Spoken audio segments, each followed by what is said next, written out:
bienvenue dans l'émission Parole de Femmes. Cette semaine, nous reprenons ce qui nous appartient. Hier, nous avons prié pour vous, pour la guérison, et nous croyons que vous avez reçu votre guérison. Alors n'hésitez pas à nous le témoigner. Laissez-nous des messages dans les commentaires. Vous pouvez aussi nous envoyer votre témoignage. Aurélie, où envoie-t-on les témoignages ? emcitv.com/témoignage. Tu fais tellement bien ça. J'imite Nadine. Ouais. Alors n'hésitez surtout pas. C'est puissant de pouvoir témoigner de ce que Dieu a fait dans notre vie. Ne gardez pas ça pour vous. C'est aussi un acte de foi que de dire oui, Dieu l'a fait pour moi. J'ai vu mon corps manifester la guérison. Je n'arrivais pas à bouger le bras. J'ai pu bouger le bras. Je ne voyais pas bien. Je vois bien. Je ne respirais pas bien. Je respire bien aujourd'hui. Je n'ai plus mal au dos. Je n'ai plus mal. La douleur est partie. Témoigner pour rendre gloire à Dieu. Et aujourd'hui, on va parler de la provision financière. Cette provision, peut-être que vous êtes dans cette situation où vous avez désespérément besoin d'un miracle. Il vous manque une somme. Vous avez besoin de cette somme pour une scolarité, pour un voyage important, pour pouvoir aussi quelquefois aider quelqu'un, pour pouvoir subvenir à vos propres besoins. Sachez que Dieu est fidèle. Et comme on l'a dit hier pour la maladie, Dieu veut guérir. Dieu prend plaisir à guérir, mais Dieu prend aussi plaisir à pourvoir à tous nos besoins. Et le manque et la pauvreté, c'est pas dans le cœur de Dieu pour ses enfants. Et en fait, on reprend un peu avec ce qu'on avait dit hier par rapport à la maladie, de savoir aussi c'est quoi le cœur de Dieu par rapport aux finances. Encore une fois, c'est un domaine aussi où est-ce qu'on peut être mal enseigné et penser que notre pauvreté glorifie le Seigneur quelque part, parce qu'on fait des amalgames de pauvreté et d'humilité, de pauvreté et de d'être en arrière, d'être humble, etc. Mais lorsqu'on manque, tu parles des besoins primaires, lorsqu'on manque à manger, lorsqu'on n'a pas un toit où est-ce qu'on peut rester, lorsque on est dans le stress. On a fait plusieurs émissions sur le couple, puis je me rappelle une émission où est-ce qu'on parlait des statistiques un peu des couples dans les premières années et des raisons de séparation des couples, et les finances difficiles sont une des raisons en fait. Le stress qui vient des finances difficiles, des finances qui manquent. Donc, ça nous montre en fait que c'est pas dans le cœur de Dieu qu'on soit dans le manque, qu'on soit dans le stress, qu'on manque à manger, qu'on manque à s'acheter des médicaments, etc., etc. Vas-y, Ri. Si vous voulez. Oui, quand même, un petit peu. Bon, voilà, ok, c'est fini. Alors... Merci, Nadine. Merci pour ce bon moment. Écoute, c'est gratuit.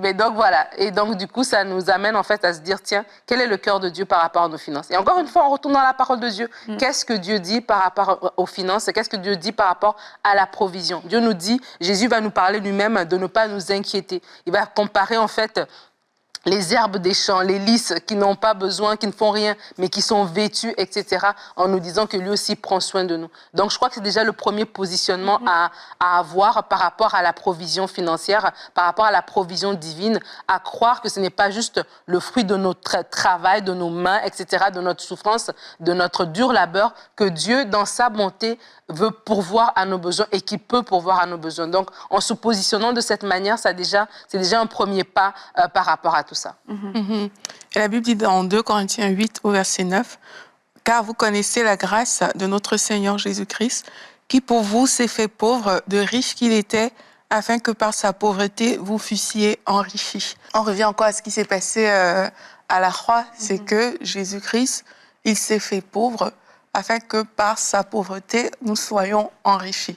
Et ça, c'est quelque chose qu'on doit comprendre et réaliser parce que, comme on a vu hier, notre héritage, il est là, il est réel. La Bible dit qu'on est béni de toutes sortes de biens dans les lieux célestes. On doit pouvoir se saisir de cet héritage-là.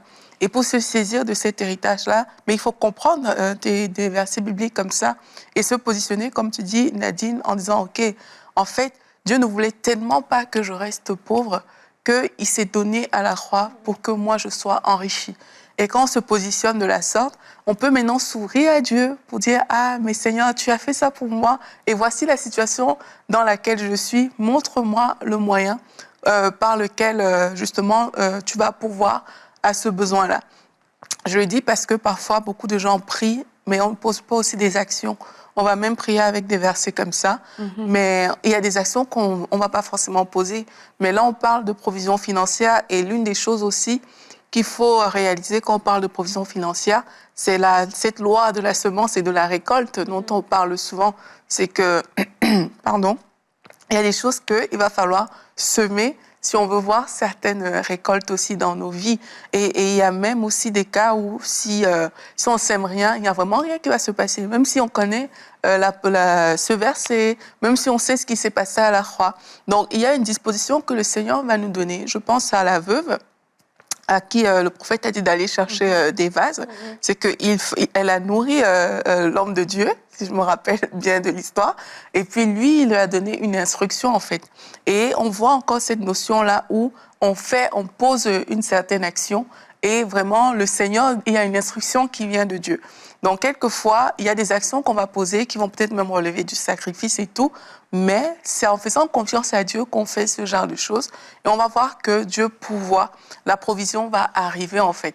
Donc, n'ayons pas peur quand on parle de provision financière, n'ayons pas peur de parler de semer, de récolter, parce que pour beaucoup de cas, dans beaucoup d'histoires, on le voit, que, OK, j'ai senti que je devais donner, mais c'est toi qui avais besoin. Et puis, quand tu as donné, il y a une porte qui s'est ouverte. Maintenant, ça se fait avec le discernement de Dieu. Ça ne se fait pas juste en l'air comme ça. Ça se fait avec le discernement, avec une parole que Dieu a reçue. Mais c'est des choses qu'on ne doit pas négliger dans nos vies parce que c'est des principes divins. Et j'avais justement à cœur de partager ça, mais avant, je voulais aussi dire, tu sais, hier, j'ai parlé de l'importance de connaître le cœur de Dieu, en fait. Parce que des fois, on peut s'arrêter juste sur un seul verset, mais on ne comprend pas le cœur de Dieu en général. Et par rapport à la provision financière, le cœur de Dieu est de pourvoir. Moi, un des miracles dans l'Ancien Testament qui m'a toujours touchée, c'est celui d'Abraham, lorsqu'il va aller pour sacrifier son fils. Et à la dernière minute, Dieu va dire, voilà, j'ai vu ton cœur, etc. Et la Bible dit qu'il y aura un bouc qui serait là, comme ça, là, et Abraham va sacrifier cet animal. Et il va appeler cet endroit Jéhovah Jireh, ou la montagne, à la montagne de l'Éternel, il sera pourvu, en parlant de Dieu comme étant le Dieu qui pourvoit à la dernière minute. Et lorsque Dieu va sortir le peuple des Hébreux d'Égypte, il va leur dire dans Deutéronome que lorsque vous allez habiter dans des maisons, etc., vous allez habiter dans des endroits, des maisons que vous n'avez pas construites. Ne dites pas que c'est la force de ma main qui m'ont acquis cette richesse. Rappelez-vous de l'Éternel, votre Dieu. Et quand je pensais au thème d'aujourd'hui, je me dis, encore une fois, ça c'est un premier fondement qu'il faut avoir. Le fondement que c'est Dieu qui pourvoit et le fondement que derrière notre travail, il y a la main de Dieu. Donc quand on parle de la provision financière, de la provision divine, c'est d'abord quelque chose à savoir. Des fois, on est des enfants de Dieu, mais on agit entre guillemets comme des orphelins. Dans le sens où on se bat, et du coup, on a notre petit $200 et on a du mal à semer, on a du mal à donner une dîme parce qu'on pense que tout va se régler avec ce montant d'argent. Mais lorsqu'on comprend que derrière mon travail, il y a la main divine, il y a la main de Dieu qui m'accompagne. La Bible dit dans le psaume, je crois que c'est le 127, qu'il en donne autant à son bien-aimé pendant son sommeil. Donc lorsqu'on comprend ça, on se positionne déjà en disant, Seigneur, je suis ton enfant, je sais que tu es le Dieu qui pourvoit, je sais que ce n'est pas ton cœur que je sois dans le manque, je vais faire aussi ma part, je vais travailler, je veux s'aimer, etc. J'ai mes 5 pains, mes 2 poissons, et je sais que ta main est derrière, ta main, elle pousse, ta main me conduit, que ce soit par rapport à des contrats, que ce soit par rapport à mon travail, des idées que tu me donnes pour que j'excelle toujours dans le domaine dans lequel tu m'as positionné, mais il y a ta main qui est derrière. Donc du coup, au fur et à mesure, il y a aussi une intelligence, une sagesse divine aussi que je vais avoir, soit pour recevoir plus, mais aussi pour mieux gérer, parce que ça aussi c'est un autre domaine. Le Seigneur va nous donner sa bénédiction, elle enrichit, elle ne se fait suivre d'aucun chagrin, mais comment est-ce que je fonctionne dans ma gestion quotidienne de mes finances? Et donc c'est tous des éléments dans lesquels Dieu travaille. Il travaille par la provision, mais il travaille aussi par la sagesse divine par rapport à la gestion de nos finances, et il travaille aussi par le cœur qu'il nous donne par rapport à nos finances, que c'est pas mes finances, ce sont les finances du Seigneur. Donc du coup, je comprends le principe de la semence, je comprends le principe de la dîme, le principe de l'offrande. Et donc, tout ça, c'est comme ça, en fait, que je grandis dans cette provision divine. Des fois, on a besoin aussi, des fois, de revenir en arrière, de vraiment faire un renouvellement de notre intelligence. Sinon, on va toujours aller, OK, aujourd'hui, j'ai besoin pour mon loyer. OK, Dieu pourvoit. Après, on oublie tout. Et puis, dans 3 mois, j'ai besoin pour ma voiture. OK, Dieu pourvoit. Après, on oublie tout. Mais si vraiment notre mentalité, elle est bien assise, bien positionnée, ça nous aide après pour la suite. Et ce que je voulais dire par rapport... tu as dit quelque chose qui m'a fait penser à ça, mais je ne sais plus exactement quoi, donc je vais juste aller à mon point. C'est que la provision, c'est pas un salaire que Dieu nous verse. C'est pas comme un dû et quelque chose qu'on mérite non plus. Donc c'est important à la fois, oui, je crois que Dieu est celui qui pourvoit et qui prend plaisir à pourvoir, mais c'est pas non plus un distributeur de billets et puis juste, moi j'ai besoin d'argent. Allez, donne-moi de l'argent parce que Dieu est bien plus que ça. Dieu est bien plus qu'un pourvoyeur. Et si on ne connaît que Dieu comme un pourvoyeur et qu'on s'en souvient qu'au moment, comme tu disais Nadine, on en a besoin, une nouvelle facture arrive. Et c'est ça finalement, c'est mes manques, c'est mes défis financiers qui me font reconnecter à Dieu. C'est que sûrement la source du problème est plus profond parce qu'on a besoin d'avoir une relation avec Dieu qui va s'épanouir. Et dans cette relation avec Dieu qui s'épanouit, qui grandit, on découvre la bonté et on découvre la fidélité de Dieu.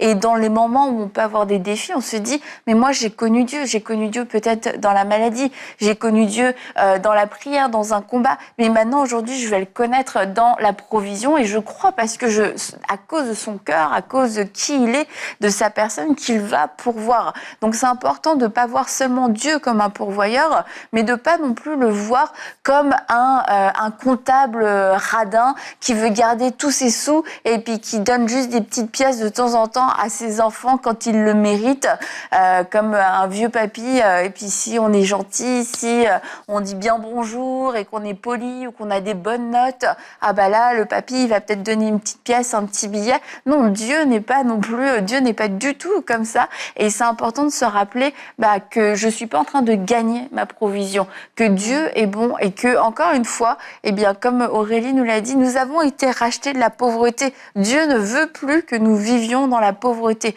Dieu n'a pas prévu que la pauvreté devait être notre statut, devait être notre façon de vivre. Il n'a pas prévu que la pauvreté et le manque seraient sa façon, tout comme la maladie, de pouvoir nous enseigner qu'à travers l'humiliation que peuvent créer le manque, à travers l'angoisse que peut créer le manque, c'est comme ça qu'on va s'approcher de Dieu. Non, Dieu est généreux, il prend plaisir à répandre. Dans l'histoire des vases, il a rempli les vases autant qu'il y avait de vases. Et je crois que si cette femme avait eu encore plus de vases, il y aurait eu encore plus de vases de remplis. Dans l'histoire avec la farine et l'huile n'ont pas manqué. Pendant X temps, elle a pu nourrir des membres de sa famille. C'était comme une générosité, une provision sans fin.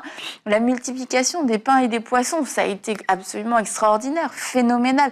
Donc on voit toute la grandeur et la générosité de Dieu et de te dire, ce Dieu qui est aussi abondant, veut l'être aussi pour moi. Il y a quelque chose pour moi et Dieu ne veut pas, et ça c'est vraiment important qu'on puisse l'accepter, tout comme la maladie, Dieu ne veut pas que je sois dans le manque.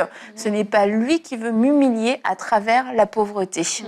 J'aime beaucoup ce que Nadine a dit par rapport à la sagesse financière.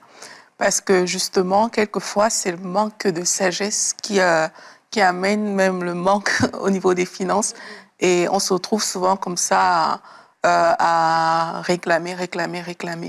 Et par rapport à cette histoire de vase, elle a présenté des vases, comme tu disais. Elle aurait eu plus de vases, mais il y aurait eu plus d'entrées, certainement. Et quelquefois, on ne présente pas des vases à Dieu aussi. On attend que les choses tombent du ciel, mais nous-mêmes, on n'est pas dans une attitude où on présente les vases à Dieu. Et vraiment, le but, c'est vrai qu'il y a des défis à toutes sortes de choses.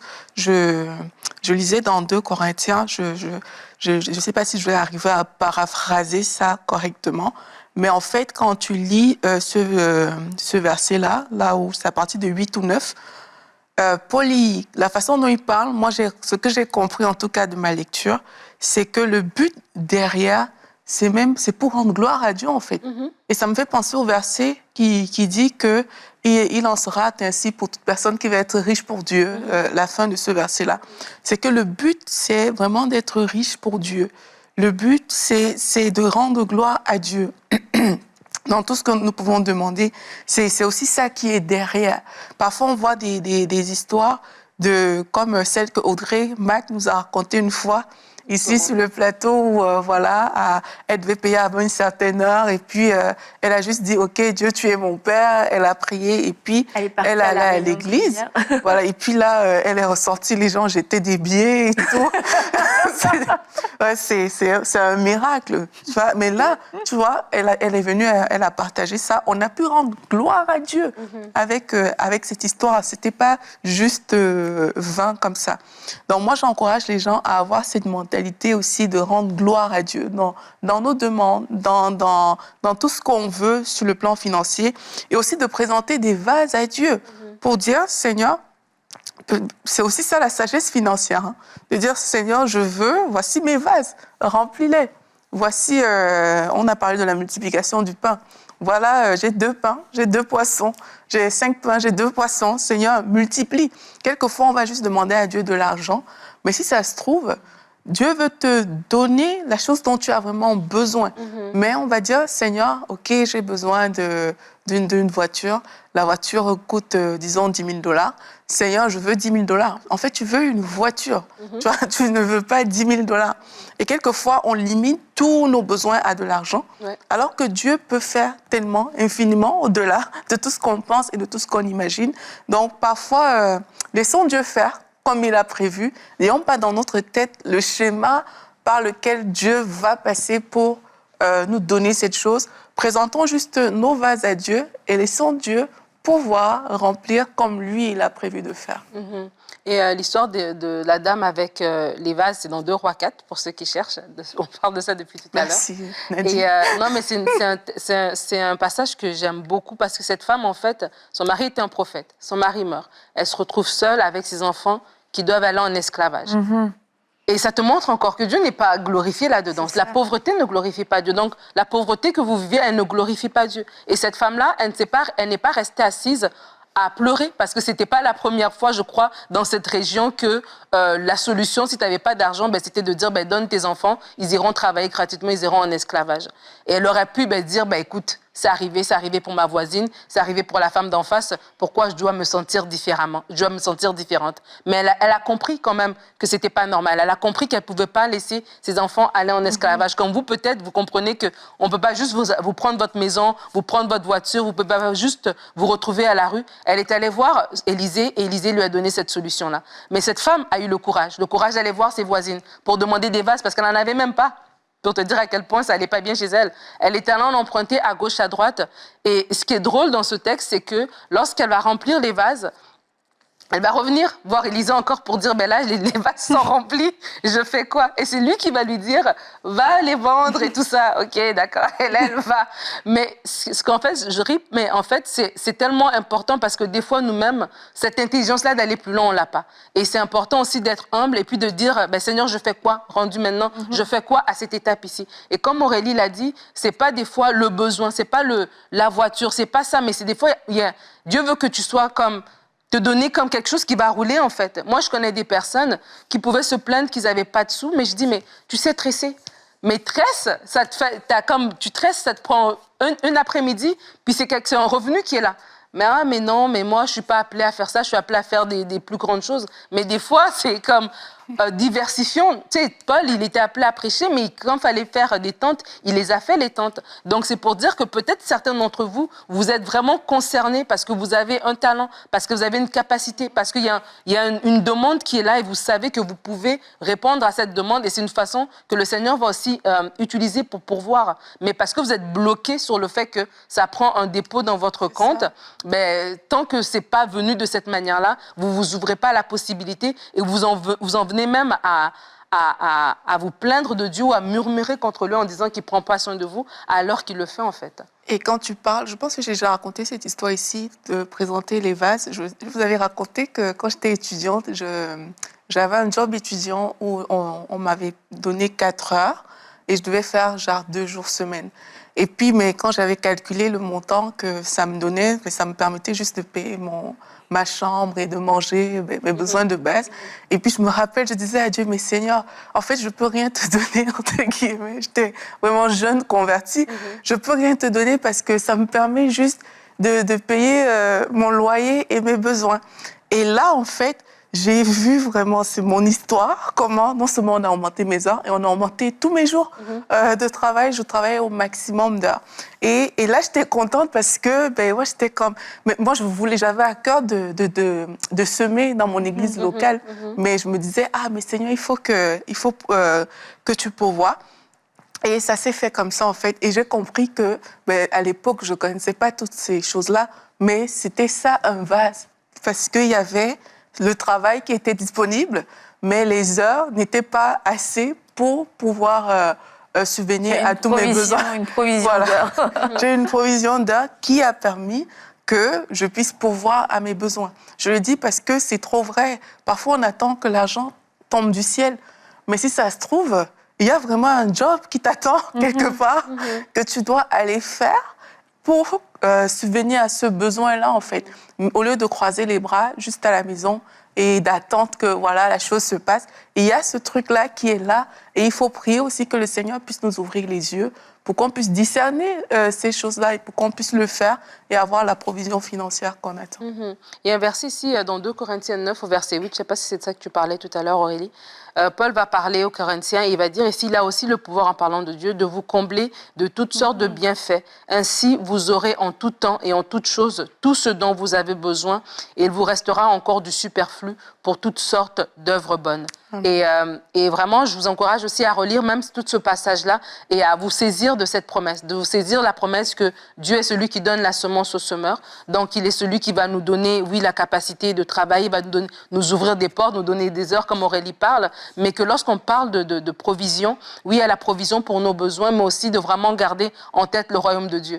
Et Paul va vraiment aussi beaucoup encourager ces chrétiens de leur libéralité, mais il va parler aussi même dans Philippiens par rapport à ces chrétiens-là aussi qui ont subvenu à ces besoins à ce moment-là. Et donc vraiment aussi de comprendre lorsqu'on parle de finances, c'est aussi un moment, c'est un domaine dans lequel aussi on doit glorifier le Seigneur. Et aussi on doit vraiment penser aussi à notre mentalité par rapport à l'argent, ne pas avoir peur de l'argent et au contraire savoir que l'argent est un serviteur et non un maître et il nous sert pour l'avancement du royaume. Donc vraiment, j'encourage les gens à renouveler leur mentalité. Beaucoup de personnes sont vraiment coincées au niveau de cette mentalité parce que lorsqu'on parle de provision, c'est pas juste pour avoir le minimum vital. C'est comme des fois, si on est en mode, OK, minimum vital. Mais non, Dieu veut nous donner en abondance, mais cette abondance, c'est pas pour qu'on se la joue, mais c'est vraiment pour qu'on soit riche pour Dieu, comme Aurélie l'a dit.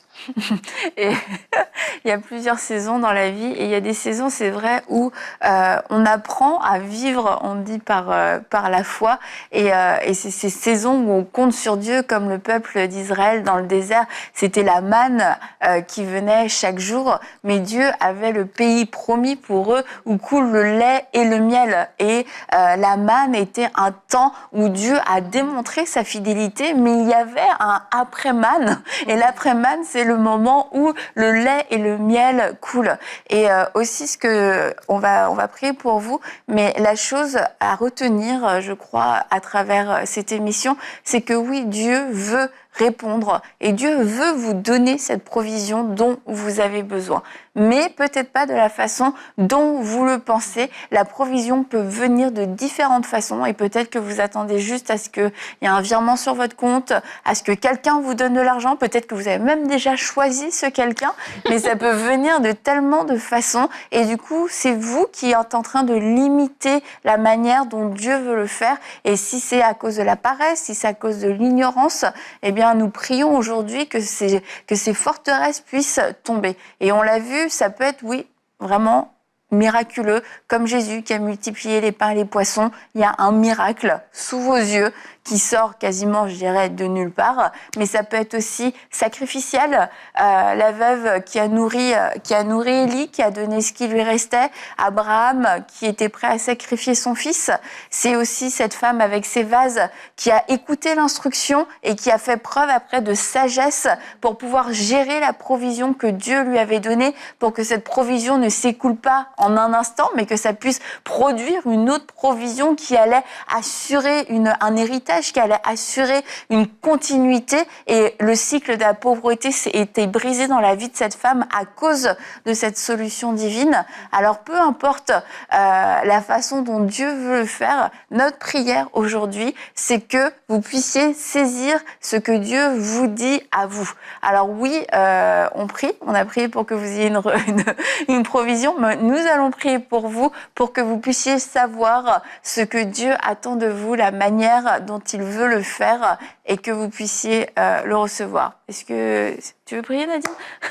Amen. Amen. Alléluia, Seigneur, nous venons devant toi avec tes enfants, tes fils et tes filles qui ont suivi cette émission alors que nous parlons de finances, un domaine dans lequel Satan a beaucoup saccagé parce qu'il a corrompu, Seigneur, ta parole. Il a permis à ce que les personnes puissent mal comprendre et mal recevoir en fait ce message et penser que tu te glorifies dans la pauvreté alors que ce n'est pas le cas. Merci Seigneur pour leur intelligence qui a été renouvelée aujourd'hui.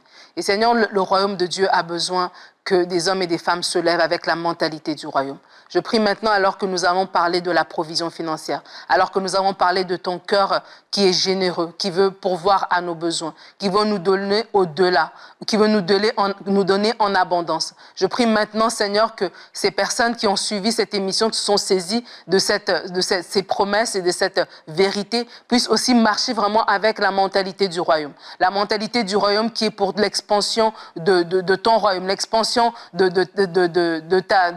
ton évangile, l'expansion de ce que toi tu as fait. Merci Seigneur parce que c'est pas des cœurs qui veulent garder pour eux-mêmes, mais c'est des cœurs qui sont généreux. Seigneur, je prie pour de la libéralité, voilà, de la libéralité dans les cœurs. Merci Seigneur, parce que ceux qui ont reçu cette parole, ceux qui ont reçu ce qui a été dit aujourd'hui, vont vraiment mettre en application cette parole pour marcher dans la libéralité, pour comprendre ton cœur par rapport aux offrandes, par rapport aux dîmes, par rapport à aider son prochain, par rapport à aider la veuve et l'orphelin. Merci Seigneur, parce que tu nous rends maintenant aptes à faire toutes ces choses. Tu remplis nos vases jusqu'à déborder. Tu remplis nos vases jusqu'à déborder. Merci Seigneur parce que cette parole est vraie. Elle s'accomplit dans la vie de mon frère et de ma sœur qui ne vit pas juste avec le minimum vital, mais qui vit au-delà avec abondance pour faire avancer ton royaume. Seigneur, merci pour cette nouvelle mentalité. Merci parce que l'argent est remis à sa place de serviteur et non de maître. Je prie vraiment pour une mentalité qui est renouvelée dans le cœur de tes enfants. Que l'amour du gain ne soit pas là, mais qu'au contraire, l'amour de ton royaume, l'amour de ton nom soit là. Merci Seigneur parce que tu touches des frères et des sœurs. Merci parce que tu renouvelles leur mentalité par rapport aussi à leur part à jouer. Ils comprennent qu'ils ont une part à jouer. Merci parce que tu leur donnes la capacité, le courage de travailler, de mettre leur talent, Seigneur, en exergue pour que tu puisses vraiment déverser dans leur maison, dans leur foyer. Nous bénissons ton nom pour tout ce que tu fais. Nous bénissons ton nom pour ces chrétiens qui se lèvent dorénavant pour être riches pour toi, non pour eux-mêmes, non pour le siècle présent, mais pour investir là où la rouille, la teigne n'atteint pas. Merci Seigneur Dieu parce que tu as renouvelé cette chose et cette chose n'est plus le domaine de l'ennemi où est-ce que l'ennemi vient saccager leurs finances, mais au contraire maintenant leurs finances sont prospères pour ta gloire. Amen. Amen. Merci Nadine. Et on va se retrouver demain. Nous allons parler de l'anxiété et des angoisses. Alors si vous-même vous souffrez d'anxiété ou d'angoisse ou vous connaissez des gens qui en souffrent, n'hésitez pas à les inviter à nous suivre dans cette émission parce que nous allons prier aussi pour la paix. Et on va se retrouver demain pour une prochaine émission de Paroles de Femmes.